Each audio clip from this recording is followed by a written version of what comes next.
इस संसार में प्रत्येक जीव भ्रम में भटक रहा है। जो सत्य नहीं है उसके पीछे भागता जा रहा है। असत्य के पीछे सारा आचरण हो रहा है।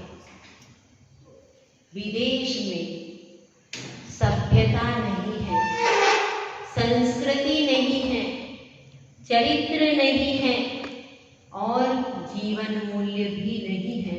फिर भी हर युवा की आंखों का एक सपना है कि मैं विदेश में जाऊं, कम से कम एक बार जरूर जाऊं। उनका यह सपना नहीं है कि नमोकार मंत्र जिसका हृदय है और जिसकी वाणी में जिनवाणी बसती है, ऐसे साधुओं के हाथ पर ग्रास रखूं, ऐसे साधुओं की चर्या में सहभागी बनूं। ऐसा सपना क्या आज के युवा वर्ग में है? असत्य के पीछे पूरा संसार भाग रहा है और आश्चर्य है कि जिन दर्शन के अनुयायी, जिनके पास सबसे ज्यादा सशक्त नमोकार मंत्र है, सबसे ज्यादा तपस्या करने वाले निर्ग्रंथ मुनिराज हैं और सबसे ज्यादा कल्याणकारी जिनवाणी माता है, सबसे बड़ा ब्रह्मचर्य व्रत है, यह सब अमूल्य निधि होते हुए भी बड़ा आश्चर्य है कि यह युवा वर्ग विदेशी सभ्यता को देखना चाहता है, वहां पर जाने का सपना अपनी आंखों में सजो रहा है। इस पूरे विश्व में सबसे अगर बड़ा कोई धर्म है तो जिन धर्म है। जिन धर्म से बड़ा और कोई धर्म नहीं। और सबसे बड़ा खजाना अगर कोई है तो वह संयम रूपी खजाना है, जिसमें से जितना डालते हैं उतनी निधि प्राप्त होती है। तो वह भव्य जी वन प्रांगण में जहां पर गुरुदेव रहते थे वहीं पर वह आ गया है और गुरु के चरणों में बैठ करके उसने प्रश्न किया था कि परमात्मा कैसा होता है। तो गुरुदेव ने उत्तर दे दिया है कि सबसे बड़े परमात्मा कौन है? सिद्ध परमेश्वर सबसे बड़े। अनंत भगवान हितोपदेशी होते हैं, उनकी दिव्य ध्वनि कीर्ति है, इसलिए उनको पहले नमस्कार कर दिया जाता है। लेकिन बड़े तो सिद्ध ही है कि नहीं है? बड़े तो सिद्ध ही कहलाएंगे और सिद्धत्व को प्राप्त करना ही हमारा लक्ष्य है।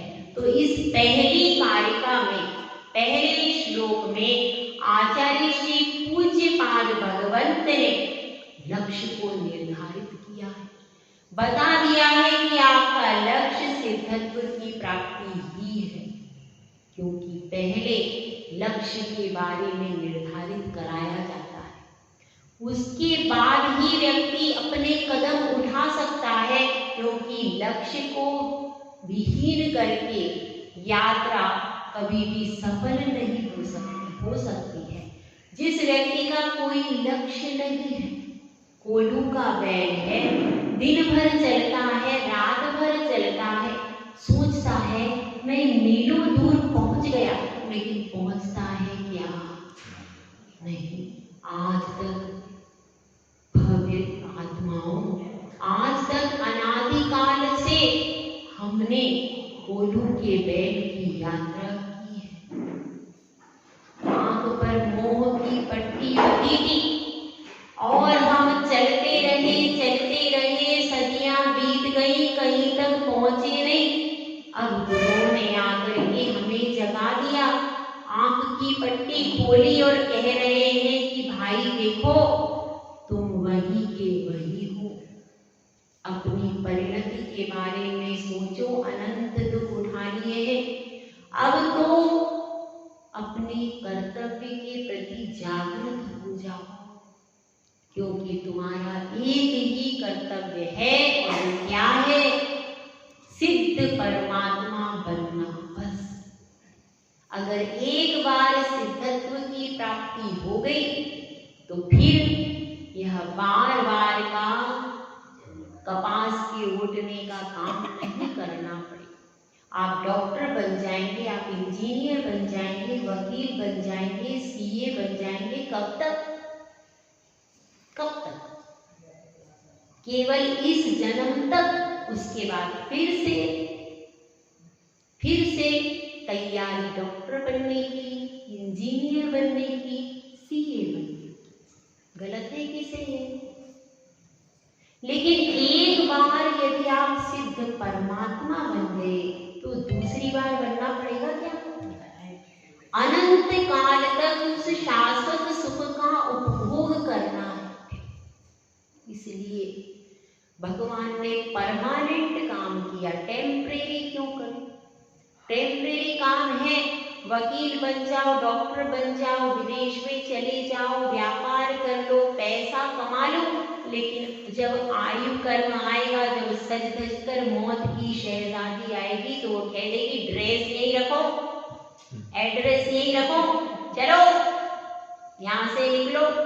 तुमको यहाँ पर एक सेकंड के लिए भी रुकने की मोहलत मिलेगी क्या?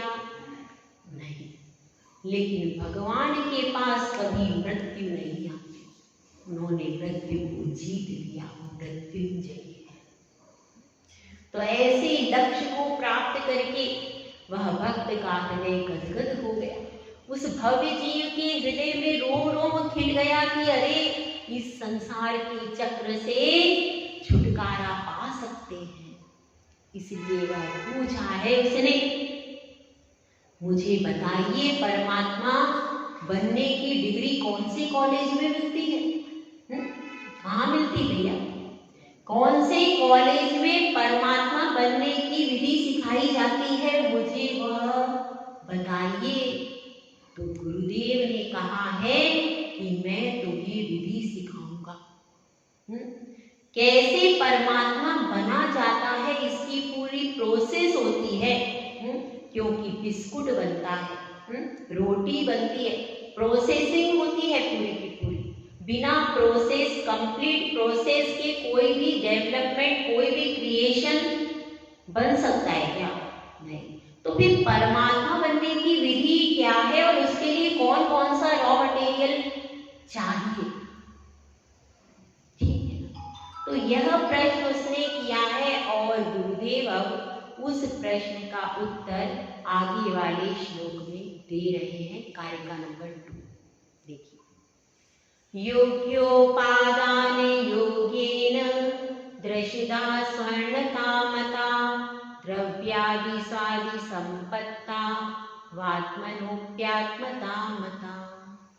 इसमें कहा गया है, पहले शब्द पर ध्यान दीजिएगा। योग्य उपादान के योग से, योग्य उपादान के योग से क्या हो जाता है? दृशदः। दृशदः का अर्थ है स्वर्ण पाषाण। वह पाषाण जो कि स्वर्ण खदान में है। दृशदः स्वर्ण कामता, वह क्या बन जाता है? सोने को, शुद्ध सोना बन जाता है। और क्या लिखा है नीचे? द्रव्यादि स्वादि संपत्ता। स्वद्रव्य, स्वक्षेत्र, स्वकाल, स्वभाव को संपत्ता यानी प्राप्त करके इसी प्रकार से वह आत्मा भी परमात्मा बन जाता है। यह शॉर्ट रूप में आचार्य परमेश्वरी ने समझाया। लेकिन वह तो परीक्षा प्रधानी था, उसकी बुद्धि तो विकास नहीं थी। तो उसने कहा गुरुदेव मैं तो संक्षेप रुचि का शिष्य नहीं हूँ, विस्तार रुचि का शिष्य। आप मुझे विस्तार से समझाइए। तो गुरुदेव समझा रहे हैं योग्योपादान योगे। यहाँ पर कहा गया है योग्य उपादान के योग से। उपादान किसको कहते हैं? हाँ बताइए, पहले पुरुषों से प्रश्न है, उपादान किसे कहते हैं? कभी ये शब्द सुना है? हाँ तो बताइए, उपादान किसे कहते हैं? उपादान अपनी आत्मा को उपयोग, अपनी आत्मा के उपयोग। अच्छा, इधर से कोई बताएंगे? कुर्सी वाले भैया में बाय प्रोडक्ट। हाँ बाय प्रोडक्ट, एक मिनट, अभी पुरुषों। हाँ कोई भी क्रिया कर रहे हैं तो किसी चीज से कोई जो उपवाद निकलता है, दूसरी चीज निकलती है। दूसरी चीज निकलती है। अच्छा, किसी साधन से किसी तक पहुंचाता है, किसी साधन से किसी लक्ष्य तक पहुंचाता है, स्वयं में योग्य का होना। किसी साधन से लक्ष्य तक पहुंचे। हाँ पीछे आप बता रही है, माता जी क्या बता रही है? हम स्वयं में योग्य का होना। स्वयं में योग्यता होना क्या है? उपादान। और कोई आंसर कोई बताएगा? उपादान किसे कहते हैं?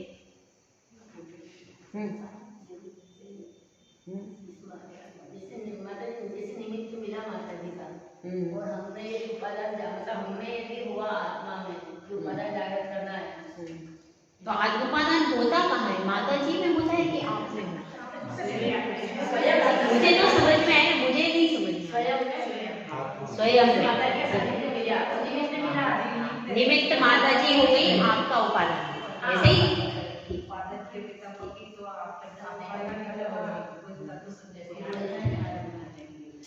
उपादान का अर्थ है योग्य। उपादान का अर्थ है योग्य, वह शक्ति, वह सामर्थ्य जिसके द्वारा वस्तु का डेवलपमेंट हो सकता है। जैसे कि रेत से क्या बन सकता है?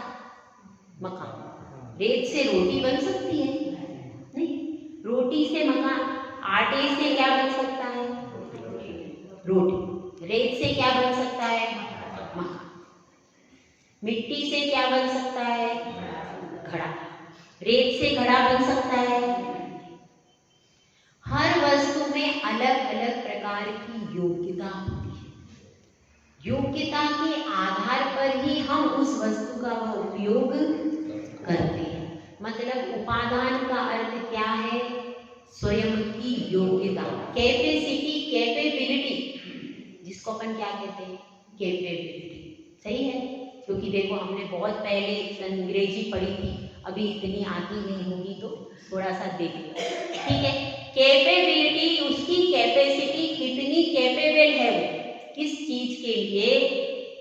उस वस्तु के निर्माण के लिए उसमें स्वयं में योग्यता होना चाहिए। जैसे कि धरती होती है, वो कुछ धरतियों के नीचे पानी होता है, सबके नीचे तो नहीं होता।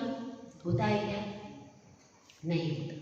कुछ धरती की, किसी धरती के नीचे पानी होता है, किसी धरती के नीचे पानी नहीं होता। और किसी के नीचे रेत होती है, किसी के नीचे मिट्टी होती है। अलग अलग प्रकार की धरती होती है कि नहीं? होती है। वृक्ष भी कई कई प्रकार के होते हैं, किसी में से दूध निकलता है, किसी के वृक्ष कैसे, कोई कैसा सूखा होता है, किसी की पत्तियां नरम होती है। अलग अलग प्रकार की चीजें होती हैं। हर वस्तु में हर प्रकार की योग्यता नहीं होती। कोई बच्चा डॉक्टर बनता है, कोई इंजीनियर बनता है, कोई वकील बनता है, कोई आर्किटेक्ट बनता है, कोई कुछ और बनता है। हर बच्चा डॉक्टर बन सकता है क्या? नहीं। तो अभी अपन मोक्ष मार्ग के प्रयोजनभूत बात कर रहे हैं। तो यहाँ पर आचार्य परमेश की किस योग्यता की बात कर रहे हैं? यहाँ पर बात कर रहे हैं कि वह जो उपादान यानी स्वयं की योग्यता है, वह किस परिप्रेक्ष्य में? यह तो लौकिक जगत की बात हो गई। यहाँ पर कह रहे हैं मोक्ष के लिए उसकी योग्यता होना चाहिए, वह भव्य होना चाहिए। भव्य किसे कहते हैं?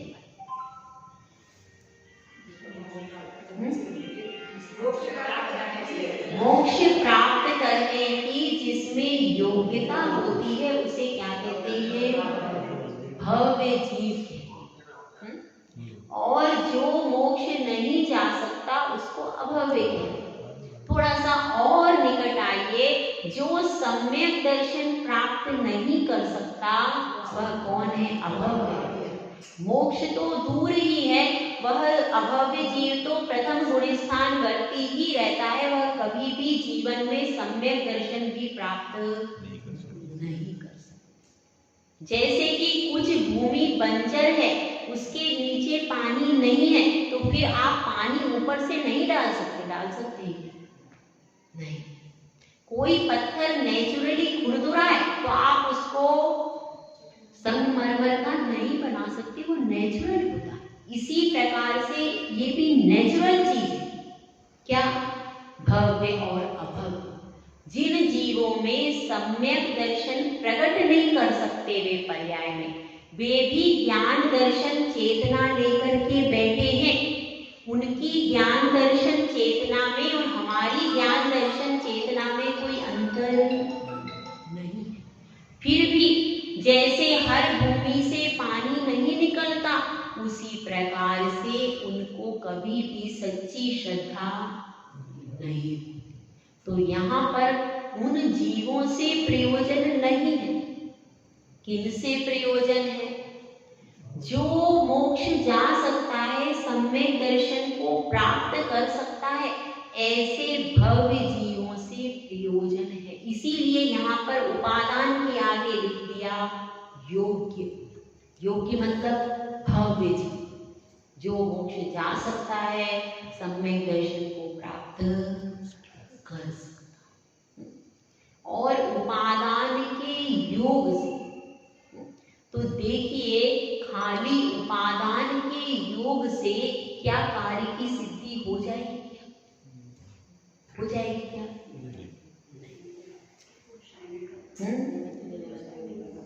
उपादान के योग्य से नहीं होगी।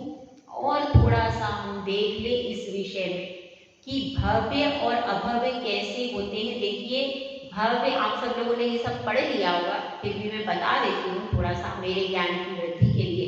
भव्य अभव्य दो प्रकार के जीव हो गए।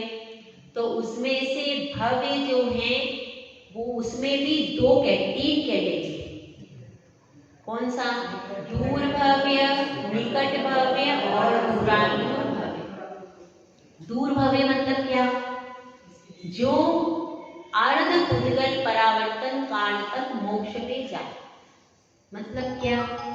मतलब ये जैसे संसार का समुद्र चुल्लू मात्र रह गया। ये किसमें आता है? दर्शन पाठ में आप लोग पढ़ते हैं। दर्शन पाठ, संसार वारिधि रयम चुलुक प्रमाण। अनंत संसार जो था, अब वह चुल्लू भर रह गया। इसको क्या कहते हैं? इसको कहते अर्ध उद्गल परावर्तन। इतना सीमित हो गया, लेकिन वह सीमित होते हुए भी बहुत बड़ा काल होता है। वह किसका काल है? एक जो जीव सच्ची श्रद्धा को उत्पन्न कर लेता है, उसका काल है। तो यह भव्य जीव है दूरांदूर, एक दूरांदूर भव्य है। जैसे कि कोई आप गेहूं खरीदते हो, गेहूं के अंदर कुछ दाने फंस जाते हैं बोरी में। अभी वाली बोरी नहीं, अभी तो वो बोरी आती है, कौन सी वाली? उसमें नहीं, उसकी बात नहीं करते, गड़बड़ हो जाएगी। वो जो अपनी कौन सी वाली बोरी है? पर पुरानी वाली, जूट वाली, नारियल वाली, नारियल वाली बोरी में जब आप गेहूं लेकर के आते हैं तो पूरे गेहूं निकाल लिए। श्रीमती जी ने कहा पूरे गेहूं निकाल लिए मैंने। फिर भी जब आपने देखा तो बोरी में कुछ गेहूं फंस गए, उनको निमित्त नहीं मिलता। दूरांदूर जो भव्य जीव है, ये तो भव्य, लेकिन उसको निमित्त नहीं मिलता। वे कभी बाहर ही नहीं निकलते। तो बाहर नहीं निकलेंगे तो कहाँ से पिसेंगे और कहाँ से उनकी रोटी बनेगी? वे कौन हो गए? दूरांदूर भव्य। और दूर भव्य कौन है? जो कि भव्य है परंतु अभी तुरंत मोक्ष नहीं जाएगा, कुछ समय उसका बाकी है। 7 से 8 भव से थोड़ा और भी ज्यादा हो सकते, लेकिन मोक्ष जाएगा, यह निश्चित हो गया उसका। ठीक है। तीसरा है निकट भव, जो ज्यादा से ज्यादा 7 से 8 भव, बस 2 से 3 भव में भी जा सकता है और उसी भव में भी जा सकता है। ये कौन हो जाएगा? निकट भव। ठीक है, यह 3 कैटेगरी किसकी हो गई? भव्य जीव की। और अभव्य कैसा है? अभव्य जीव ऐसा है जो कि कभी जाएगा ही नहीं। अब अपन एक छोटे से उदाहरण के द्वारा इसको समझते हैं। देखिए, इसमें अपन एक करेंगे, पहले अपन समझते हैं इसको स्त्री। इसमें स्त्री का उदाहरण लेकर के समझते हैं। एक स्त्री है, महिला है, तो एक सौभाग्यवती स्त्री। अब तो सौभाग्य का सिंदूर भी चला गया, बिटिया भी चली गई, बिछिया भी चली गई, चूड़ियां भी चली गई, लेकिन फिर भी लिखती तो श्रीमती है। सब सौभाग्य। तो सौभाग्यवती एक स्त्री है। उस स्त्री का पति है, पति जीवित है और दोनों क्या है? योग्य। तो वह पुत्र रत्न का सौभाग्य बहुत जल्दी अर्जित कर लेगी कि नहीं? करेगी। वह कौन है? निकट भव। समझ में आ गया? उसको पुत्र रत्न का सौभाग्य अर्जित करने में ज्यादा देर लगेगी क्या? नहीं लगेगी। उसका पति भी योग्य है, वह भी योग्य है और वह आराम से उत्तम पुत्र की जननी बनने का सौभाग्य अर्जित कर लेगी। दूसरी क्या है? दूसरी स्त्री कौन है? दूसरी है कुंवारी स्त्री। कुंवारी स्त्री कैसे है? कुंवारी स्त्री अभी वर्तमान में कुंवारी है, अभी उसके पास क्या है? अभी उसके पास निमित्त नहीं है। जब वह सौभाग्य का सिंदूर उसकी मांग में भरा जाएगा तब उसको निमित्त मिलेगा। तो अभी वर्तमान में तो वह आगे नहीं बढ़ेगी, वर्तमान में तो सम्यक दर्शन प्राप्त नहीं करेगी, मोक्ष नहीं जाएगी। लेकिन जैसे ही सौभाग्य का सिंदूर आएगा उसके बाद वह तो इसको अभी देर है, उसको अभी समय है। सौभाग्यवती स्त्री तो पुत्र का सौभाग्य जल्दी अर्जित कर लेगी, लेकिन कुमारी स्त्री को अब उसके माता पिता क्या करेंगे? विवाह के लिए बेटा देखेंगे, फिर पैकेज देखेंगे। फिर वो इंजीनियर है तो इंजीनियर, उसका 50 का पैकेज तो उसका 1 करोड़ का पैकेज। फिर माँ बाप का चक्कर नहीं चाहिए, अकेला लड़का चाहिए, मेट्रो सिटी वाला चाहिए। इतना सब देखेंगे तो टाइम तो लगेगा, ऐसे थोड़ी हो जाए, तो उसको टाइम लगेगा। तीसरा क्या है? तीसरा है विधवा स्त्री। वह स्त्री योग्य है, सब प्रकार से सामर्थ्य वाली है, लेकिन उसका क्या हो गया है? पति का निधन हो गया। तो आजकल तो कोई पति के निधन के बाद जो स्त्रियां हैं जरूरी नहीं है कि वो सती बन के रहे, लेकिन ये सती स्त्री है, हमारी तो क्वालिटी बढ़ा रही ऐसे नहीं। तो यह सती स्त्री है, उसने अपना नियम ले लिया था कि मैं एक पत्नी एक बार ही विवाह करूंगी, ऐसा नियम ले लिया। तो विधवा सती स्त्री, उसने अब विवाह करने का त्याग कर दिया और ब्रह्मचर्य व्रत ले लिया। तो वह कैसी है? अब वो दूरांदूर भव्य हो गया कि भाई उसको निमित्त ही नहीं मिलेगा। मिलेगा क्या? अब उसको निमित्त नहीं मिलेगा, वो कहीं इस प्रकार से प्रयास ही नहीं करेगी, तो वह कभी भी पुत्र रत्न का सौभाग्य अर्जित, वो कौन हो गई? दूरांदूर भव्य। और एक होती है बांझ स्त्री। बांझ स्त्री जैसे सूखी धरती है, मरुथल की धरती, उसमें कभी भी कोई बीज नहीं उगता, कभी भी उसमें से पानी नहीं निकलता, ऐसी वह स्त्री है। उसके पास निमित्त भी है, सौभाग्यवती भी है, लेकिन वह कभी भी, क्योंकि उसके अंदर वैसी योग्यता ही नहीं है प्रकट करने की, तो इसलिए वह कभी भी पुत्र रत्न का सौभाग्य अर्जित नहीं करेगी। तो यह किसका उदाहरण बता रहे? ये योग्य उपादान और अयोग्य उपादान। योग्यता तो सब में है, लेकिन एक अभव्य की तो कभी प्रकट नहीं होगी और दूरांदूर को कभी निमित्त नहीं। तो इस प्रकार से अपने को यह समझना है कि ये किसकी चर्चा हो रही थी? केवल उपादान। किसके लिए चर्चा हो रही? सम्यक दर्शन को प्राप्त करने की। तो अब शिष्य यहाँ पर प्रश्न करता है कि हे गुरुदेव, क्या केवल आपने तो बता दिया कि खाली उपादान से ही सब कार्य की सिद्धि हो जाएगी, तो मैं तो भाई अपने बैठा रहूंगा घर पर, कोई काम करने की जरूरत नहीं है। जब उपादान योग्य होगा तो कार्य की सिद्धि हो जाएगी। तो गुरुदेव कहते हैं कि नहीं, केवल उपादान से कार्य की सिद्धि होगी ऐसा नहीं है। मैंने संक्षेप में कथन किया है, लेकिन और भी चीजें इसमें जरूरी है। वो कौन सी चीजें हैं? जो, क्योंकि देखिए जब रोटी बनती है तो उसमें आटे में पानी भी डाला जाता है, नमक भी डाला जाता है, 2 हाथ भी चाहिए, काय के लिए? गूंथने के लिए 2 हाथ भी चाहिए, अग्नि भी चाहिए, और तवा भी चाहिए, चकला भी चाहिए, बेलन भी चाहिए। ऐसी बनती ना रोटी, मशीन वाली भी बनती, हमारे समय में तो ऐसे ही बनती थी। तो ऐसे सारे निमित्त चाहिए, तब जाकर के कहीं वह रोटी बनती है। तो खाली उपादान से बैठे बैठे कैसे हो सकता है?